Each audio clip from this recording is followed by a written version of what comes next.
Hello, and welcome to Everyday Creation, a show about lifting our vibes for ourselves and the world.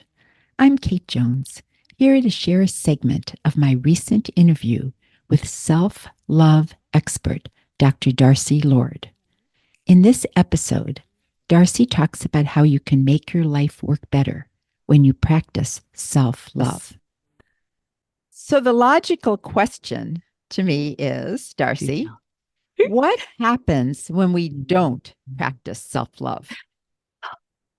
That's a really good question, and it's important, and it's a slippery slope of a question because our negative inner committee wants to come in all the time and tell us that we're already bad or wrong or not doing it right.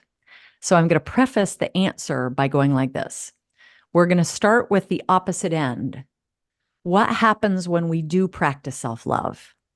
And again, I love your question. You didn't say when you don't love yourself. You said when you don't practice self-love, because there's nobody who's totally devoid of self-love. Weirdly, there's not. Even people who feel really bad about themselves. And we're also not totally like, ta-da, we've made it. Well, we have that will to survive. Right. So right there, That's is right. self-love. It's true. Even people who are saying, I never take care of myself. I don't. I go, look, you're eating something, even if you don't love the choices. You're sleeping some, even if you feel like you have total insomnia or um, most of us, we're sleeping somewhere. There are those survival things. And so we can all breathe and take a breath and go, I'm already to some extent practicing self-love. I'm not doing anything wrong here. Nothing bad is going on. And oh, yeah, I can increase the practice of self-love. And so to answer the question about what happens when we don't, I'm going to start with the opposite, which goes, wow, what happens when we have a big, full practice of self-love?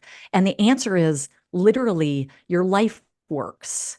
And I don't mean in the airy-fairy, just in the virtual spiritual realms. I mean literally. Think about stuff we actually care about, our weight and our health and our money and our businesses and our work life and the people and our relationships to all of that and our spiritual connection and how much meaning and purpose we feel. So all the things we care about, I truly want to say, our life works to the extent that we're practicing self-love. No matter where we plopped onto the planet, some people plopped in with way less habit and nesting of self-love and worthiness and honoring, and some started way up the kind of path on that. But the practice goes, as I am practicing it more, my life works more. It just does. And so what happens when we don't? Our life doesn't work in some areas, at least to the level we want them to. And even yours in my face right now, that like, ooh, it's kind of a squishy, hard thing to talk about. Number one, because we can feel it. We can feel the truth of it, like, oh crap. This is my doing of myself, because at some point in our spiritual fabric of our being, we understand that we are powerful, conscious co-creators of our experience and the world that we experience, literally my life and what I see that comes to me. But the piece that's wildly important is to go, the one rule, I'm going to say it, the rule of self-love, learning and practicing is to never, ever use it, ever, to criticize or flog ourselves, ever. So if the true answer is what happens when we don't practice self-love is my life just doesn't work at all to the extent that it could. And if I go, so you're telling me that it's my fault, and I'm not using the word fault, but I am saying it's our responsibility. It is our delicious, empowered responsibility to go. If there's any of those things, health, wealth, love, perfect self-expression, and then the added time, spiritual connection, if there's any of those that I want bigger and juicier and better, I'm telling you truly that the first job is to practice self-love, because that's what's going to hatch the deservability that lets us do what so many of us are trying to do, which is to go, let's love our life enough to help uplift the entire consciousness of the planet. But if I don't practice caring about myself, and again, it's a practice and it's a choice, I could already love myself a lot, and I could already love myself hardly any at all. And anywhere on that spectrum, what happens when I start practicing intentionally baby action steps, my life just gets better and better. Yes.